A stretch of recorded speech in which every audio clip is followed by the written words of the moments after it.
Do you ever have those days where you wake up and the first thing that happens is that you stub your toe on the edge of the bed?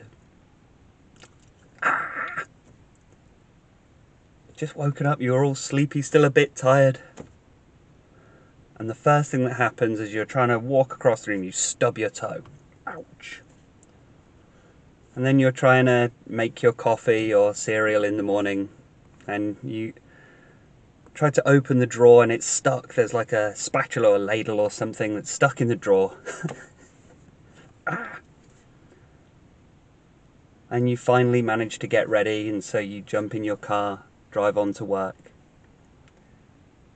And you hit every single red light, every bit of traffic, you hit every pothole. Then you finally get into work a bit late, so you're already rushed. You're already stressed out before you've even clocked in. You've clocked into life, but you haven't clocked into work yet. You finally clock in after enduring the little comments from your manager and co-workers about being late. Yeah. Time is money. Can't be 10 minutes late.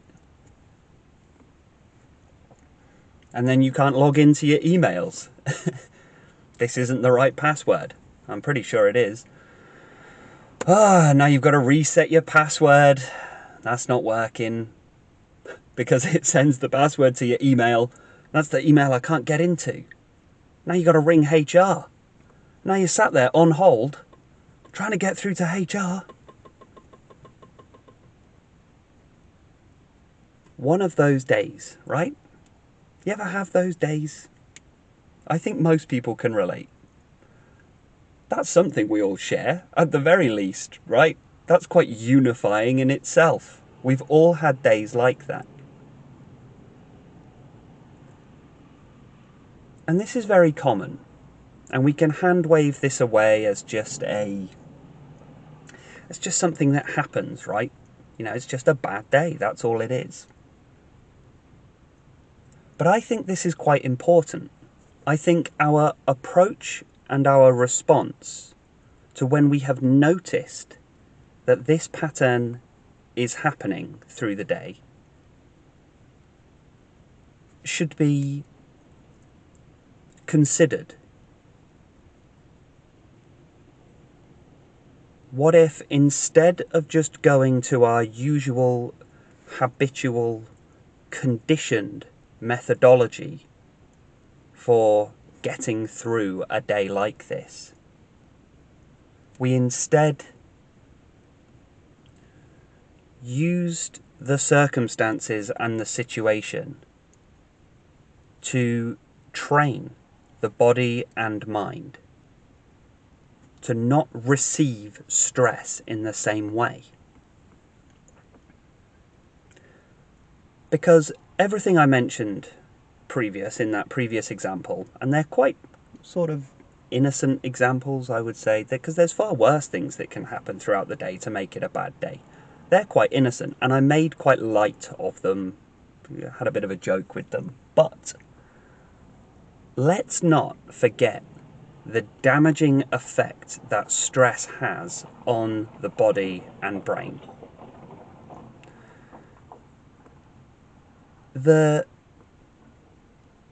The effect that it has is actually quite toxic in the body.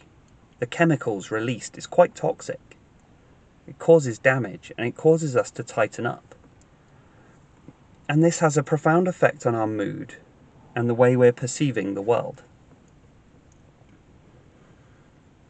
And so it's worth understanding our internal reactions to these external events, and how if we simply shifted our perspective a little and retrained our automatic response, we could actually create quite easily, all it takes is a shift in perspective, we can create a remarkably more healthy, positive, peaceful,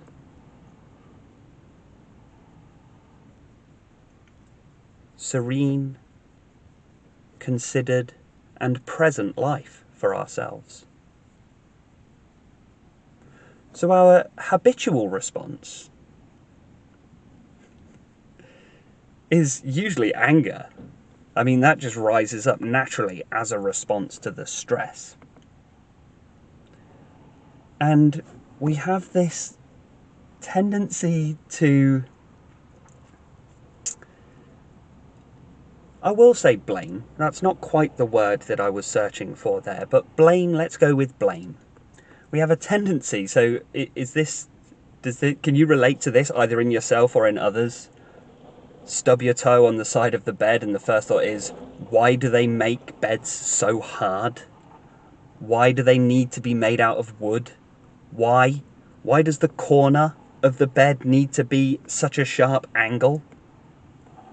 Like, this is one response. I'm not saying this is a universal response, but that's one way, a common way that people react to stubbing their toe. And the drawer is stuck, so you think, why don't they make drawers bigger? Why do they have to make ladles with the edge sticking up like that? It's ridiculous. I'm going to design a ladle that doesn't get stuck in drawers. And then every bit of traffic you hit, well, that's the government's fault, right? And all these traffic lights, why is it on red? There's nobody even there. There's not even there's no traffic on the road. Why is the traffic light red? Is it malfunctioning? Why is there so much traffic? There should be another lane. Why haven't they added another lane to this road? Curse you, government! Ah! So that's quite a common one.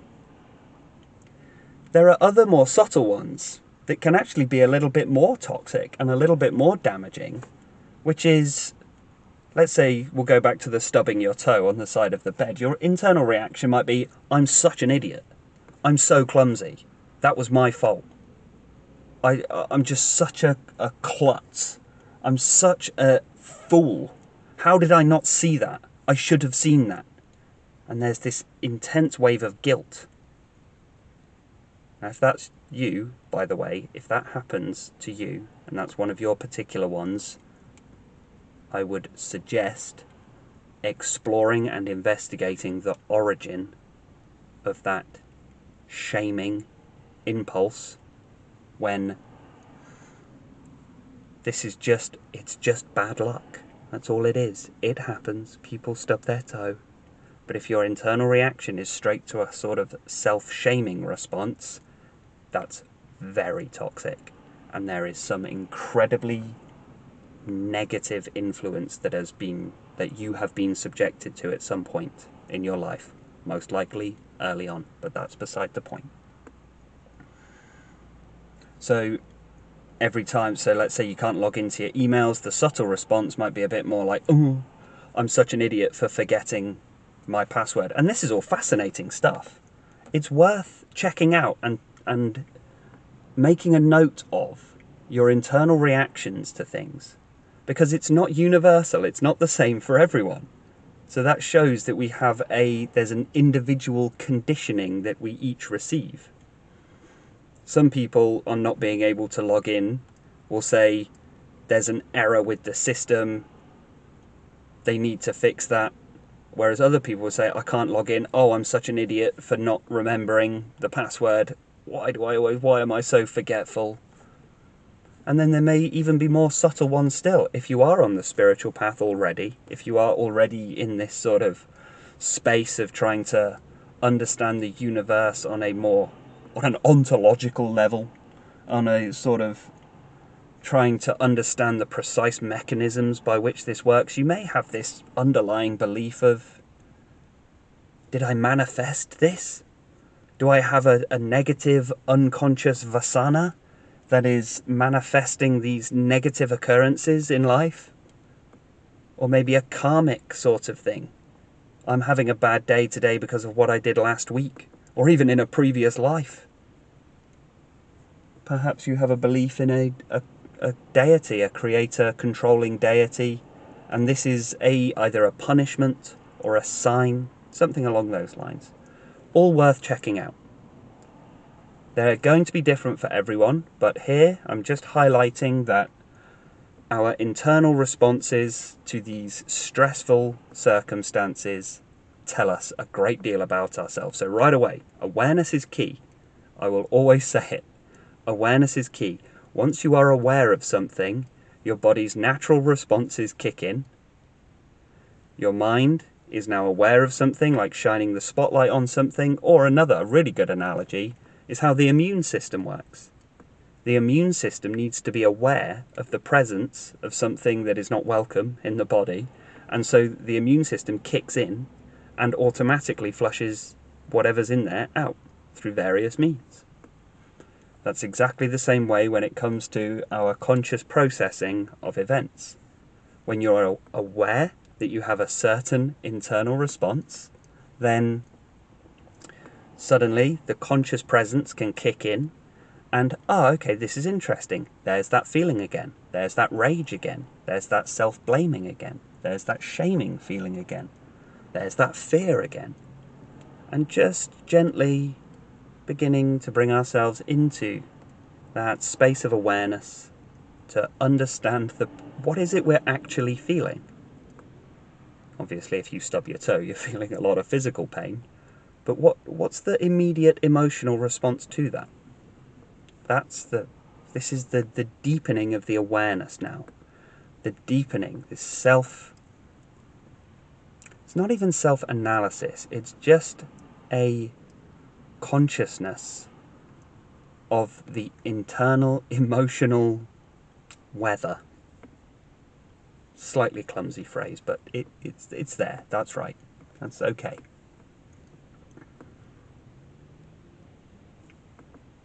So, just Zen in the field right now, right? Advaita in the field right now.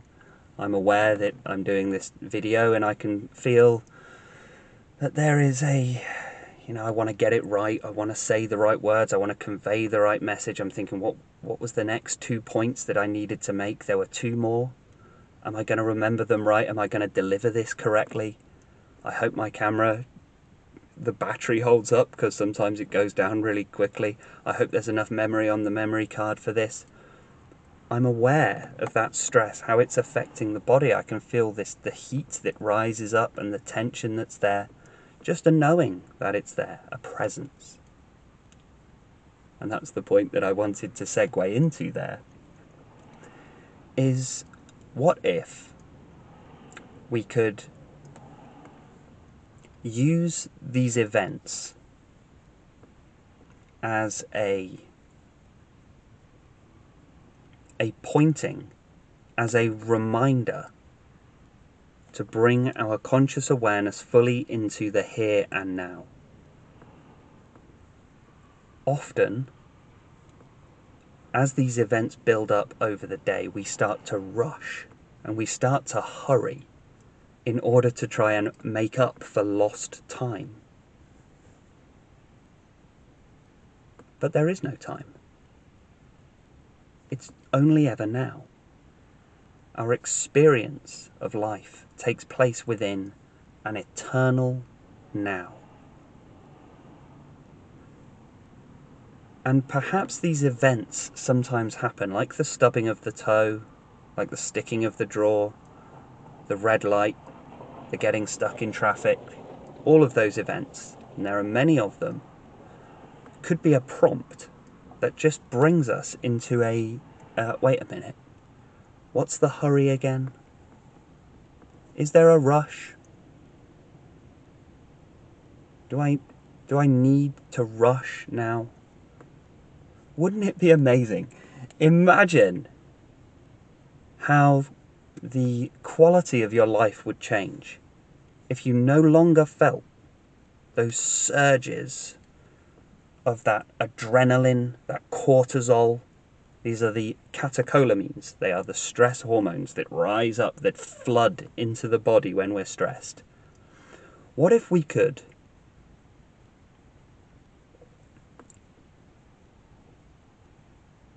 cut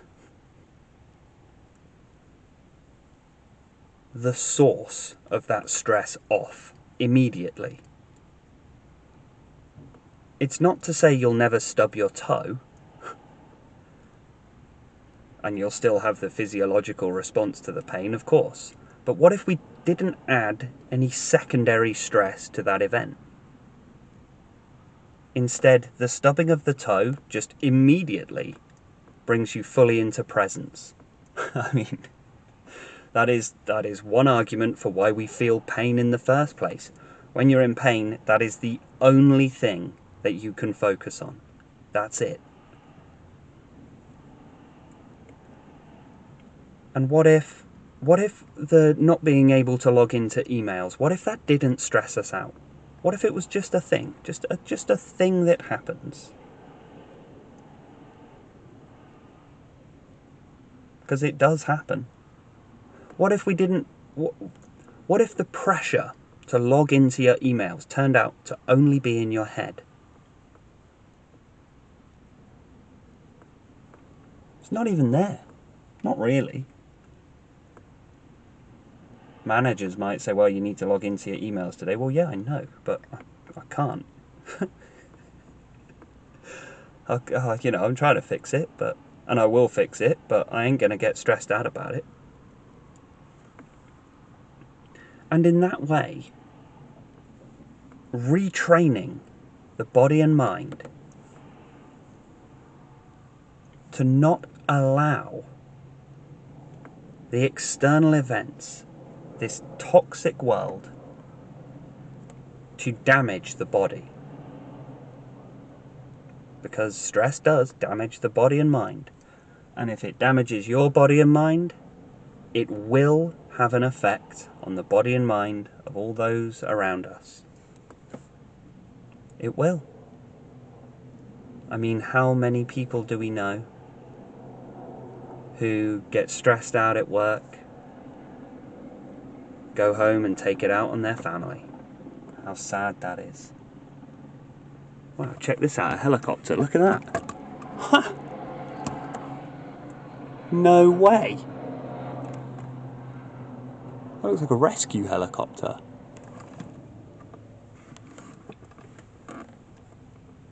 Ha! That was cool. Might be a military helicopter. I know there are soldiers that train around here. So, this all sounds great, doesn't it? Right? Can we not feel stress? Is that possible? Is it possible to not have these strong emotional reactions to things? Is that even possible? Yes. Absolutely it is. Absolutely it is. It's just a retraining of our habitual automatic responses. That's all it is. So, how? Practical terms now. How do we actually do this? So firstly, awareness is key. Understanding what the emotional reactions are to these normal, everyday inconveniences that we all encounter. Then secondly, using that, it's a noticing. Because the more you practice this, the more you will notice there is a certain quality to that feeling. When you notice, you might even find in the early days, let's say you've done the stub in your toe and the sticking of the drawer and you're driving and get stuck in traffic. And previously, this would have just spiraled into an awful day full of stress, anxiety, worry, tired, exhaustion, everything. But now you're beginning to shift into a more present state. And it took all up until you needed the stubbing of the toe, the sticking of the drawer, and you're stuck in traffic all stressed out. But then you notice, wait a minute, there's that feeling. There's that feeling again. This is a clue. This is a clue. Life has given you a clue. Life has given you a very deep and powerful spiritual pointing in itself to recognize, take a deep breath. Oh, that thing is happening. It's that thing that happens. the momentum of stress is building, because you often find that one thing leads to another, to another, to another. When we're stressed out, we make mistakes. If we believe I'm having a bad day today, we end up just having a bad day because that's our perception. We keep making mistakes. We notice everything. We notice and maximize everything that actually happens. It really was a minor inconvenience, but because you're in the mindset, I am having a bad day, it's magnified. We magnify the negative emotion that rises from a minor inconvenience. So noticing that this has happened, there's that feeling again. It doesn't have to turn into a bad day. I'm just having a bad present moment. Watching the internal reaction rise up and just using the opportunity to say, what's the hurry here? Is there a rush? Is there a hurry? Or is this an opportunity to just breathe? You may be stuck in the traffic. Excellent. What a blessing. Let's say I was stuck in traffic now and I've been stuck here for 5 minutes and I was getting all stressed and I go, you know what? Let's become present. Noticing the sensations of the breath in the body. I mean, there's nothing to do. I can't go anywhere. I'm stuck in traffic. So I'm just going to breathe. Allow the breath to rise and fall within the body. And just notice the sensations of breathing. Connecting through the senses to everything in the environment. So right now I can feel the cool temperature on the skin. I can hear that helicopter still going around. I can see the wind rustling in the trees. I can see birds flying. I can see other cars and notice how the light reflects and the colours of the car shine. I can see the colour of the traffic light.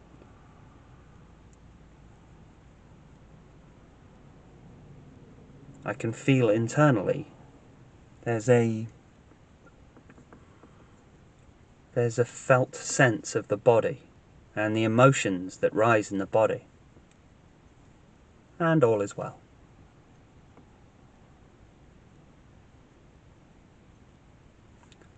And right there, in the space of 1 or 2 minutes, what could have turned into hours and hours and hours of stress has now been cut off at the source and transmuted into peace.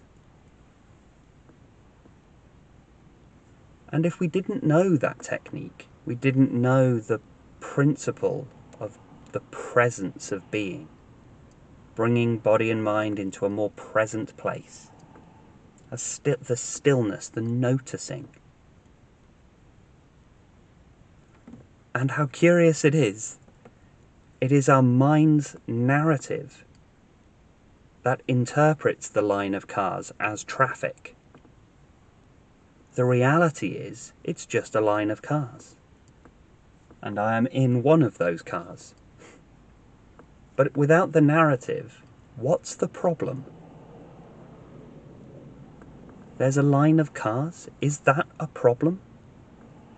Without the narrative now, without the story, without the idea, I'm going to be late for work. If we removed the idea, I am going to be late for work, and instead just observed the pure, simple reality of the situation, because nothing can be done, this makes this a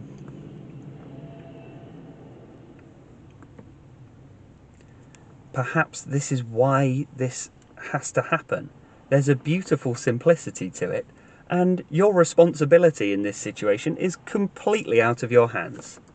How? You can't change the traffic. You're in it. So let go. Don't worry. Remove the story, I'm going to be late for work, and just experience the line of cars and being in a car. Ask yourself, is there a rush? What is the hurry?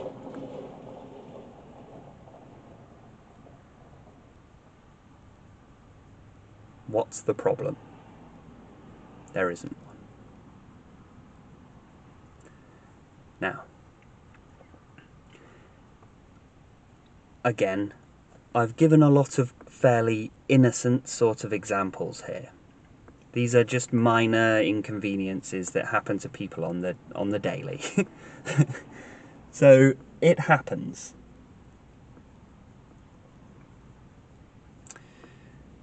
But there are far worse ones.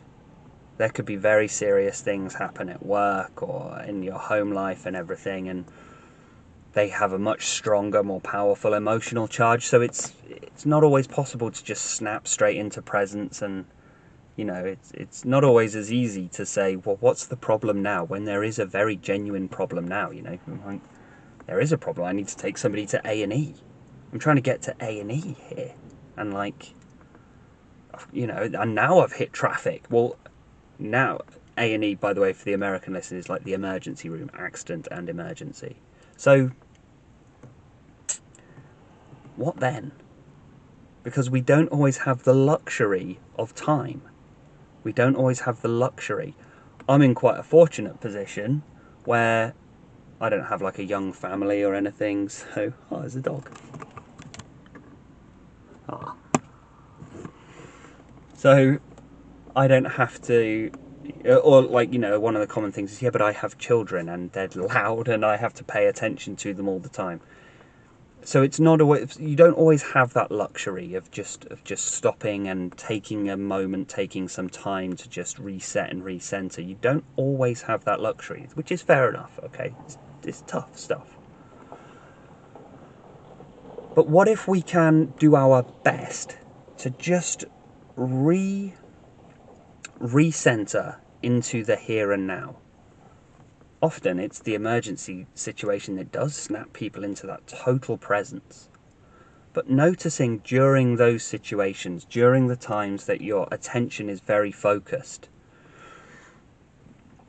if you can just deal with the situation as it is, and yes, act on the situation, act with wisdom, act swiftly. We have to, maybe something goes wrong at work and that everyone's emotions are high, tempers are high.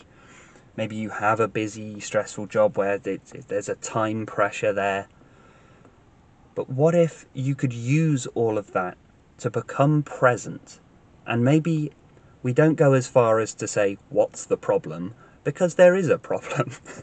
Sometimes there is. But if you're already doing your best to deal with the problem, and no more can be done than that, then that's that. And instead, just an acceptance and an allowing of what is. So we're not resisting the present moment, not resisting the situation. Perhaps you have to take somebody to A&E. The focus point is just getting them there. That's it. That's where all of your attention and focus should go. It shouldn't be on the narrative and story of, what if I can't cope with this? I shouldn't have let this incident happen. Why isn't everybody else helping me with this? Am I doing the right thing? Should I have called for an ambulance instead of driving them? We can't go to the narrative, because the narrative will add more stress to the situation that is not necessary. There may be an urgency and an immediacy to the situation, but we can always bring ourselves into the present. Always, because it's only ever the present moment. And noticing the story that begins to build up in the mind when the emergency happens, or let's go back to the children thing, they're doing your head in, because they do. They're misbehaving, they're not listening to you, they're being disrespectful, they're fighting each other. It's chaos sometimes, and the emotional turmoil can be very high because they might be triggering something in you. You know, raising children has this effect on a lot of parents. It's quite surprising for them. It's wow. Sometimes they say things that maybe it reminds you of your own childhood or something like that, or maybe you find yourself acting in the same way that your parents did. And maybe you suddenly, it brings up a lot of old emotions because you think, oh, that's why my parents spoke like that. That's what I find myself saying, the things that my parents said. And, well, that could go one way or another. You could say, oh, okay, now I understand why they're that way. Or if it wasn't so good for you growing up, you might think, I don't want to be like that, though. That's not the parent I set out to be. So there's strong emotional reactions. So again, what if we could remove the narrative? Notice what rose up, obviously. It's powerful information for you. Notice the particular colour, the particular quality of the emotion that rises up when triggered by something. Sure, gives us powerful information to explore and investigate our own psychological life. But in the moment, acting from the present, not acting from the story, not acting out of emotion, not acting from fear, guilt, regret, shame, anger, rage, but instead just acting from the space of what is. The kids are doing your head in. They're not listening. They're fighting each other. It's chaos. They're not tidying up their toys. Kids do that. This is perfectly natural. And you're free to be the bad guy. You're free then to just, yeah, no, you should be. This can't go on. You all need to settle down. Okay, we need to tidy. You need to listen to me. You need to listen to your mother. You tidy these toys away now, or we are not having a story before bed. And they all go, okay, and this plays on, okay? But that's not arising from a space of rage. It's not arising from a space of anger, guilt. It's not an automatic egoic pattern. It's the natural response in the moment. This needs to happen sometimes. My point here is that our natural reactions to the events sometimes can just be allowed to be. And nothing has to pull our attention away from the present. Just a reset, a recenter, a refocusing into the now. Now what this does in time, so you might find you're thinking, well, this sounds exhausting. How am I going to remember to stay present at all times? How am I going to remember this? A fair question. So don't beat yourself up if you forget to bring yourself into presence, right? After all, we have spent many, many years being conditioned to do the exact opposite, which is to get lost in a stream of thoughts and have powerful emotional reactions to everything. So don't beat yourself up if you keep getting lost in a stream of thoughts and getting lost in emotions, right? Just keep reaffirming when you feel certain feelings rising up, using that. When certain external events stress you out, use it. This is a transmutation of the stress into just using this, just checking in. It's still now. I'm still here. It's still now. There is no future moment. There is no next moment. There is no previous moment. There is just this moment now. And what's the rush? What's the hurry? What's the problem? Right, now we're present again. You would think But then don't I need to keep remembering to do that? Isn't that going to be exhausting? Is that even possible? Yes. Because this is a retraining. You were conditioned one way, well then it stands to reason you can be conditioned in another. Only this time we're conditioning ourselves in a much more gentle, peaceful, loving and compassionate way. A retraining of the body and mind. To say, actually, I am not going to let this frantic, stressful, busy, and yes, insane world to damage my body.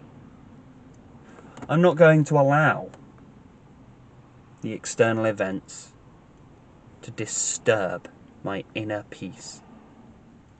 This inner peace is sacred. It took a long time to realize this, to see this. The inner peace, the serenity, the tranquility, the stillness of your inner being, your inner world is sacred. It is your birthright. You came here with it. The sleep of the innocence. And this retraining to find this space of peace and a sense of a calm, compassionate confidence and courage. I'm not going to let this world get in. The stress, the narrative around the external events, that is the vehicle by which the pain enters your body. The reactivity, that is the interface. Yeah, in the Matrix they plug you in through the back of the skull. There's a reason they put that there. If you think what's there, the connection of the nervous system to the head, to the brain, right? The interface, the plugging into the Matrix. Learning to become fully present regardless of the circumstances is how you unplug. It's how you pull that plug out. And just this serenity, this peace, this joy, this is what I came here for. Alright?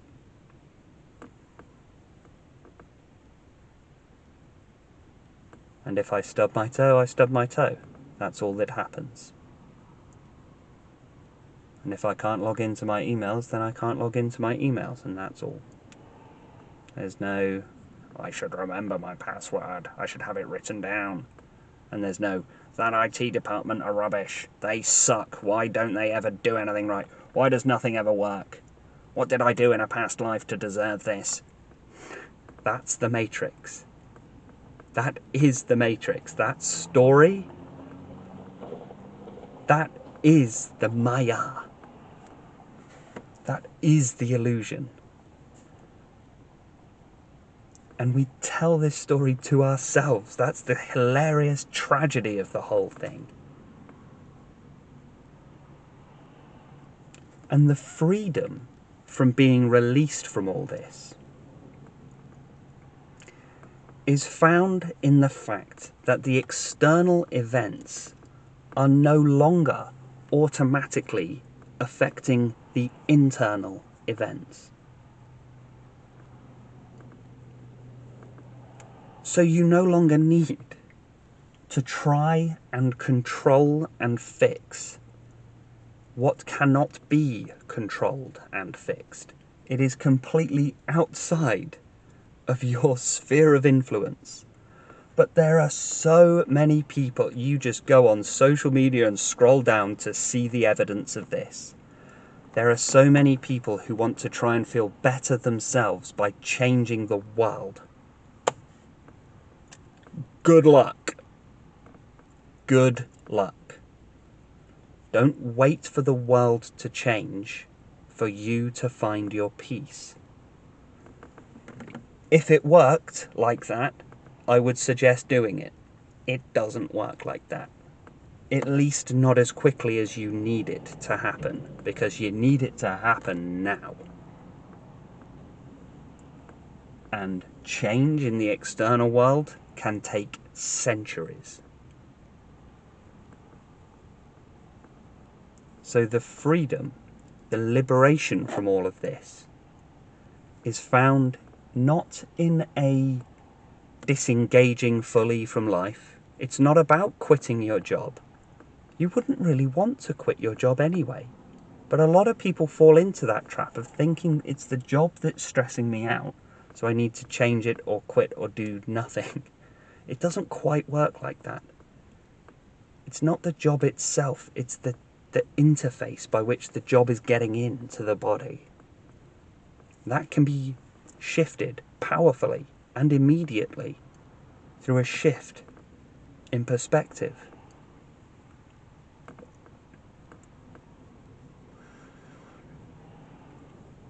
So is there a rush? Is there a hurry? Is there a problem? Powerful questions into the here and now.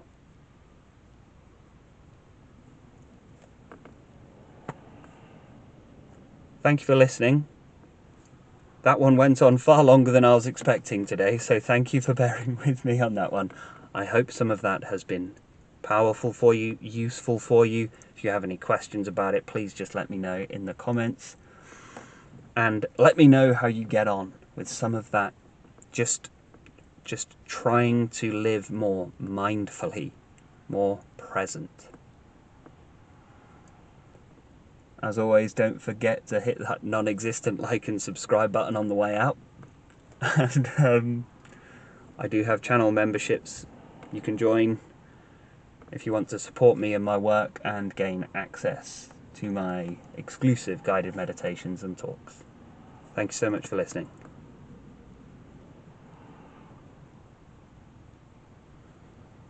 I know it's tough out there. I can feel it. There's a lot of stress, a lot of tension, a lot of emotional turmoil in the world. I can feel it. I don't watch the news or go on social media, but I can feel it. And the world needs healing now more than ever. So have courage and take heart. You're doing the right thing by finding methods to heal, recenter, refocus, and find the freedom, liberation, and health that you have been searching for. Thank you. Take care. Be well. And stay present.